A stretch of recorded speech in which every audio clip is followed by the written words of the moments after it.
Hello everyone, I am Vijay from teacher circle. तो हमने last video में जैसे देखा स्विच केस कैसे काम करता है वो हमने ठीक से देखा और उसके रिलेटेड प्रैक्टिकल भी मैंने दिया था। आई होप आपको समझ में आ गया होगा। आज हम लोग पढ़ने वाले हैं लूपिंग स्टेटमेंट्स। अब लूपिंग स्टेटमेंट्स क्या है, चलिए देख लेते हैं।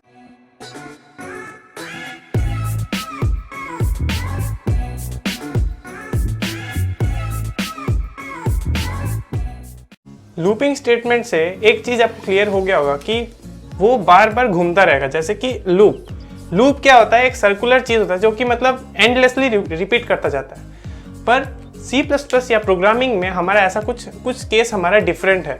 जैसे कि एक रियल लाइफ एग्जांपल दे देता हूँ। जैसे मैं आपको दूँ कि एक चीज़, मैं आपको एक असाइनमेंट दे देता हूँ और बोलूँगा कि आप 10 जगह उसको कॉपी कीजिए। तो आप क्या करेंगे कि 10 जगह आप कॉपी कर देंगे। वही मैं बोलूँगा कि आप उस असाइनमेंट को 100 जगह कॉपी कीजिए, तो वो आपको थोड़ा अच्छा नहीं लगेगा या आप बहुत ही आपको कॉपी करने में अच्छा नहीं लगेगा।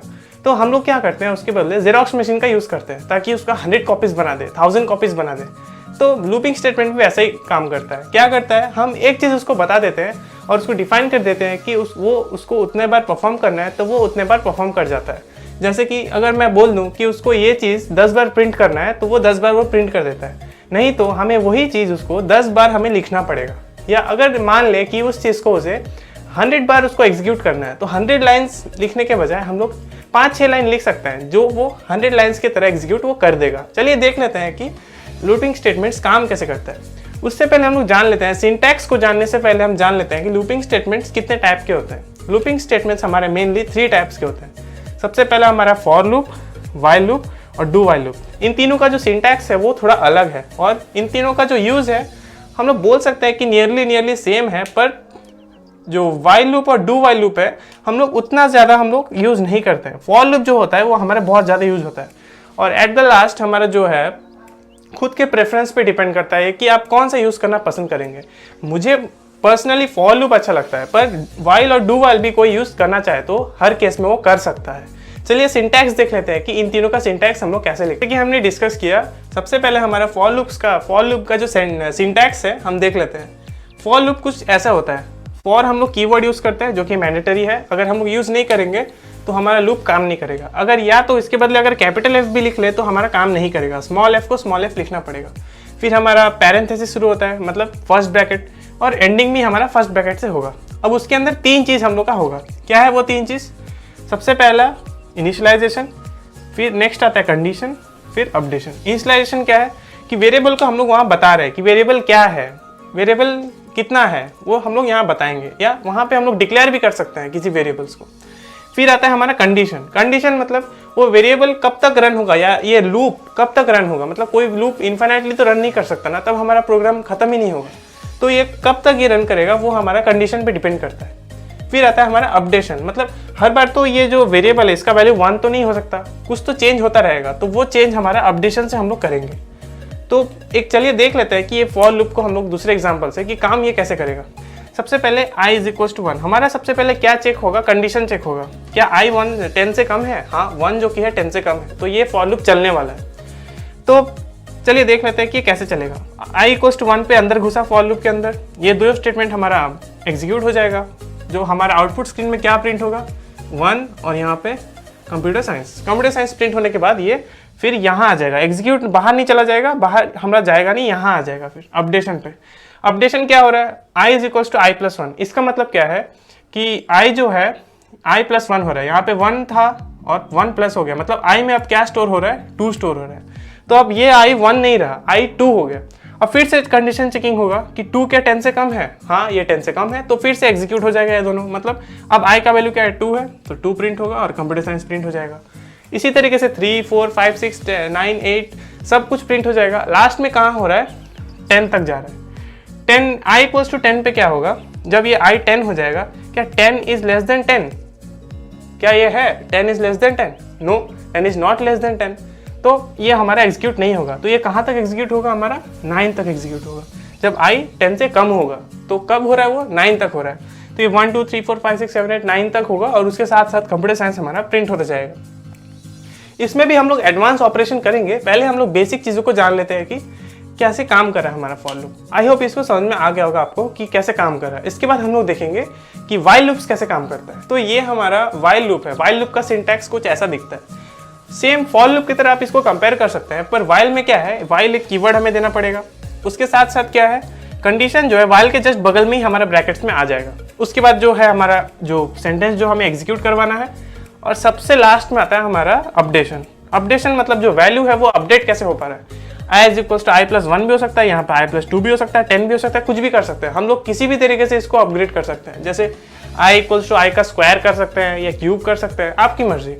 तो इसको चलिए देख लेते हैं कि ये कैसे एग्जीक्यूट होगा। सबसे पहले आई इज इक्वल टू हमारा, जब मैंने इनिशियलाइज किया था इसको, मान लीजिए यहाँ पे मैं इनिशियलाइज करता हूँ आई इज इक्वल टू 1 पे, तो 1 पे ये कंडीशन चेक होगा, i is less than 1, i is less than 10, तो हाँ ये ट्रू है, तो ये हमारा एग्जीक्यूट हो जाएगा।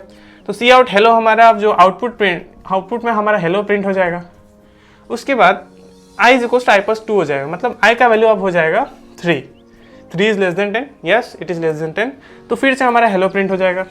ऐसे कर करके हमारा आई का वैल्यू क्या क्या हो जाएगा, हमारा 1 होगा, पहले 3, फिर 3 में प्लस 5, 7, फिर 9। जब ये 9 हो जाएगा, 9 के लिए भी ये रन कर जाएगा। उसके बाद उसका वैल्यू 11 हो जाएगा, जो कि हमारा कंडीशन को सेटिस्फाई नहीं करेगा। 11 is less than 10, no it is false, तो ये हमारा एग्जीक्यूट स्किप कर जाएगा, स्किप करके हमारा यहाँ आ जाएगा, जो कि हमारा दूसरा कोई कोड होगा। तो जब हमारा कंडीशन ट्रू होता है तो ये रन करता है, फॉल्स होता है तो रन नहीं करता है। तो इस तरीके से हमारा वाइल काम करता है। हम लोग देखे थे फॉर में कि एक ही लाइन में हमारा कंडीशन, अपडेशन और इनिशियलाइजेशन सब कुछ हो रहा था, पर हम लोग का वाइल में क्या हो रहा है, इनिशियलाइजेशन हम ऊपर कर रहे हैं, फिर कंडीशन दे रहे हैं, और सबसे लास्ट में हम लोग को दे रहे हैं अपडेशन। तो आपको समझ आ रहा होगा कि फॉर और वाइल कैसे रिलेट कर पा रहे हैं। तो हम लोग देख लेते हैं डू वाइल कैसे काम करता है। तो ये हमारा जो सिंटैक्स है ये डू वाइल लूप का है। वाइल लूप जैसा ही डू वाइल लूप है, पर इसमें कुछ कंडीशंस है, देख लेते हैं। तो यहाँ पे हमारा डू करके जो कीवर्ड है वो देना पड़ता है, नीचे वाइल कीवर्ड देना पड़ता है, और यहाँ पे मेन बात जो है सेमीकोलन देना पड़ता है, जो कि हमारे लूप्स के एंडिंग में हम लोग नहीं देते थे। तो ये एक सेमीकोलन हमें ध्यान रखना पड़ेगा, नहीं तो हमें एरर शो करेगा। तो उन दोनों लूप्स में और इसमें क्या डिफरेंस है, वो दोनों लूप्स में सबसे पहले कंडीशन चेक होता है कि वो कंडीशन है कि नहीं, पर इसमें कंडीशन चेकिंग का कोई है ही नहीं। आप देख सकते हैं, जैसे डू मतलब होगा तो एनीथिंग हमारा कुछ भी हो, आई का वैल्यू हमारा कुछ भी हो वो प्रिंट हो ही जाएगा एनीथिंग। जैसे आई का वैल्यू अगर मैं ले लूँ, सबसे पहले लेता हूँ 2 और आई का वैल्यू कभी ले लेता हूँ 20, तो आई का वैल्यू 2 पे क्या हो रहा है, डू सी आउट एनीथिंग, फिर i is equal to i plus 1, तो आई अब हो जाएगा 3 जो कि 10 से कम है, तो हमारा एग्जीक्यूट हो रहा है। ठीक है, अगर आई को मैं ले लूँ 20, पर 20 तो 10 से कम नहीं है ना, ये तो फॉल्स होना चाहिए, मतलब ये एग्जीक्यूट नहीं होना चाहिए, पर फिर भी ये एग्जीक्यूट होगा। क्यों? क्योंकि यहाँ पे कोई कंडीशन चेक नहीं है, तो हमारा आई 20 होने पर भी एनीथिंग हमारा प्रिंट हो जाएगा। प्रिंट होने के बाद i is equal to i plus 1, मतलब आई का वैल्यू अब 21 होगा, जो कि गलत है, फिर ये बाहर आ जाएगा। मतलब अगर कंडीशन सेटिस्फाई हो या ना हो, ये एक बार ज़रूर चलेगा। मतलब ये जो लूप है ये एक बार हमारा ज़रूर चलेगा। उन दोनों में ऐसा नहीं था। वाइल और फॉर में वो लूप्स को सबसे पहले कंडीशन वो लोग चेक कर लेते थे कि आई का वैल्यू कंडीशन के बराबर है कि नहीं।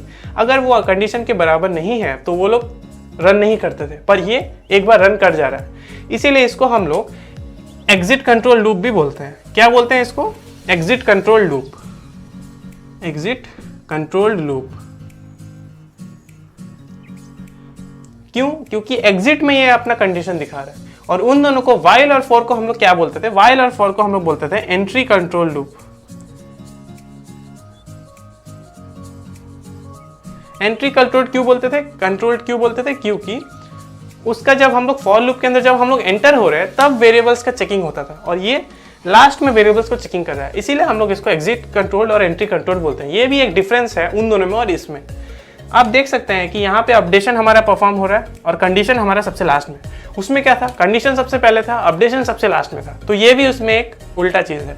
तो इससे रिलेटेड प्रोग्राम्स हम लोग प्रैक्टिकल में देखेंगे कि कैसे हम लोग इंप्लीमेंट कर पा रहे हैं। तो एक और हम लोग प्रोग्राम देख लेते हैं जिसमें ये यूज़ कर रहे हैं हम लोग। तो इसमें देख सकते हैं कि कुछ पॉइंट्स है जो हमें रिमेंबर करना चाहिए। क्या? कि एक साथ हम लोग बहुत सारे वेरिएबल्स को भी डिक्लेयर कर सकते हैं और उनका भी चेकिंग कर सकते हैं। तो यहाँ पे देखिए, मैं 2 वेरिएबल्स को डिक्लेयर किया, आप 3-4 भी कर सकते हैं अगर ज़रूरत के हिसाब से। तो i is equal to 1, j equal to 2, तो i अगर लेस देन 10 है, j equal to less than 8 है, तो ये टर्मिनेट हो जाएगा। इस तरीके के चेकिंग कर सकते हैं। और इंक्रीमेंट में भी हम लोग जो अपडेट कर रहे हैं वहाँ पे भी हम लोग दे सकते हैं कि अलग अलग वेरिएबल्स को कैसे इंक्रीमेंट करना है। इसको 1 के बदले हम लोग 5 भी दे सकते हैं। तो ऐसे हम लोग काम कर सकते हैं। और दूसरा काम क्या है, दूसरा काम ये है कि i is equals to i plus one लिखने के बजाय हम लोग उसको और कुछ लिख सकते हैं। क्या, इंक्रीमेंट उसको दूसरे तरीके से कर सकते हैं। जैसे इसको लिख सकते हैं i plus plus. I plus plus का मतलब क्या है, i is equals to i plus one, इसी का यही मतलब है। और जे प्लस प्लस या ए प्लस प्लस, इन सब का मतलब क्या है, i is equals to i plus one, मतलब एक ऐड हो रहा है। या उसको इसका और भी दूसरा भी हम लोग क्या लिख सकते हैं, i plus equals to one, या लिख सकते हैं i minus equals to one, या सोच लो यहाँ पे है 2, या तो तुम्हारा हो गया j multiply is equals to 5। इन सब का मतलब क्या है, इन सब का मतलब भी देख लेते हैं। i क्या है, i is equals to i plus one, ये प्लस इक्वल्स टू का ये मतलब है i is equals to i plus one. ये माइनस जे का मतलब, माइनस इक्वल्स टू का मतलब क्या है, माइनस इक्वल्स टू का मतलब क्या है, i is equals to i minus to.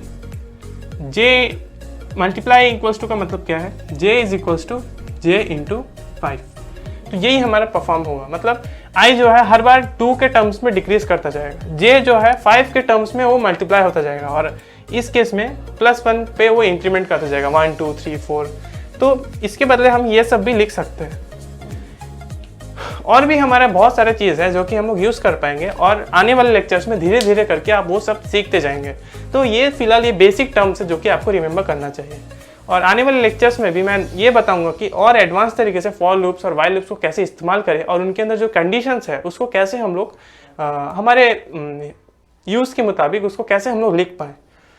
इससे रिलेटेड प्रैक्टिकल आप इस लेक्चर के बाद आप देख पाएंगे, जिसमें मैं तीनों लूप्स को अच्छे से डिस्क्राइब करके मैं आपको बताऊंगा कि वो कैसे काम करते हैं। थ्योरी से आपको लूप्स का कुछ आइडिया लग गया होगा।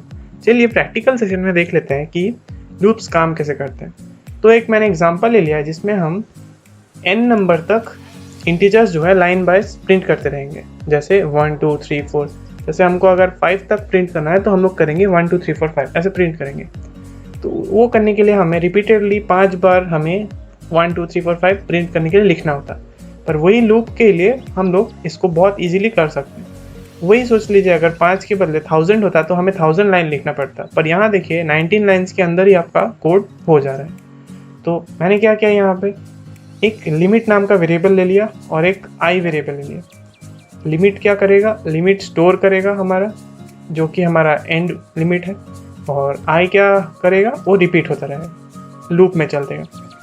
तो उसके बाद मैंने एक आउटपुट स्टेटमेंट दिया जिसमें मैंने लिखा enter the number up to which you want to print. उसके बाद सी इन लिमिट, मतलब मैंने लिमिट को इनपुट ले लिया। फिर एक लाइन छोड़ के फॉर आई इक्वल्स टू 1, आई का वैल्यू 1, आई जब तक लिमिट से कम हो तब तक ये लूप चलेगा, और आई जो है हर बार +1 होता जाएगा, और सी आउट आई हमारा प्रिंट हो जाएगा।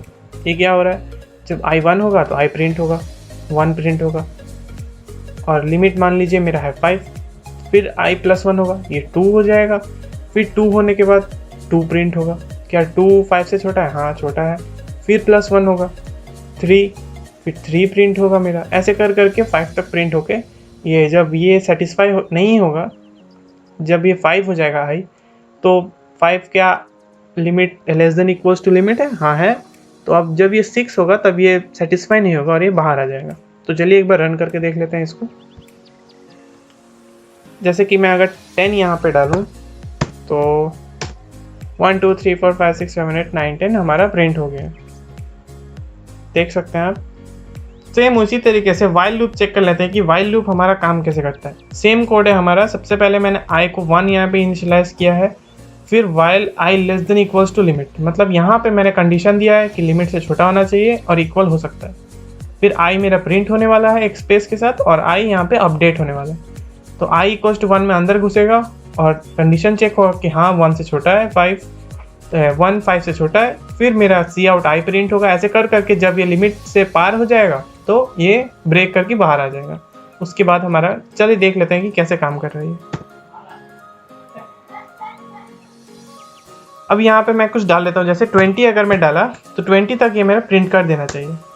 तो आप देख सकते हैं यहाँ पे 20 तक हमारा जो नंबर है वो प्रिंट हो चुका है। तो इसी तरीके से हमारा डू वाइल लूप भी चेक कर लेते हैं। तो डू वाइल लूप में भी सेम है हमारा स्टेटमेंट, सिर्फ यहाँ पे चेंज आया डू हमारा सबसे पहले आई को मैंने 1 पे इनिशलाइज कर दिया, फिर सी आउट आई, उसके बाद हमारा आई जो है इम्प्लीमेंट हो रहा है, मतलब हमारा +1 हो रहा है। उसके बाद वाइल में हमारा लिमिट जो है हमारा उसका कंडीशन चेक हो रहा है। जैसे अगर लिमिट से ज़्यादा हो गया तो ये बंद हो जाएगा, पर क्योंकि यहाँ पे आई 1 है, लिमिट से छोटा है, तो ये फिर चलता जाएगा और आई को प्रिंट करता जाएगा। तो इसको भी चेक कर लेते हैं एक बार। 15 डाला तो 15 तक उसने प्रिंट कर दिया। और यहाँ पे खास मेन बात ये है कि यहाँ पे हम लोग को एक चीज़ का ध्यान रखना होता है, ये लिमिट का कंडीशन को। यही अगर मैं लिख दिया आई अगर मेरा मान लीजिए यहाँ पे 0 से बड़ा है, अगर ये 0 से ऐसा बड़ा हो गया तो ये हमेशा के लिए चलेगा, क्योंकि आई हमेशा 1 से बड़ा है, आई 1 है जो कि 0 से बड़ा है और ये हमेशा इंक्रीमेंट हो रहा है 1 2 3 4, तो ये 0 से हमेशा बड़ा है, तो ये हमेशा के लिए चलता जाएगा। जैसे अगर इसको मैं रन करूँ, इसमें कुछ भी वैल्यू मैं डालूँ तो ये हमेशा के लिए चलता जाएगा। अगर मैं 5 डालूँ तो ये हमेशा के लिए देखिए चलता जा रहा है, तो ये इनफाइनाइट लूप बन गया। तो इसी तरीके से ऐसे एरर्स को हमें ठीक करके देखना पड़ेगा, जिससे ऐसा हमारा एरर्स ना आए। अगर इसी जगह पे हमें अगर इवन नंबर्स प्रिंट करना होता तो इसको हम लोग 2 बना देते और इस जगह को 2 से इंक्रीमेंट करते, क्योंकि इवन नंबर्स 2 के गैप में आता है। जैसे 2 4, तो हर डिजिट्स के बीच में 2 का गैप आ रहा है। इसको एक बार रन कर लेते हैं।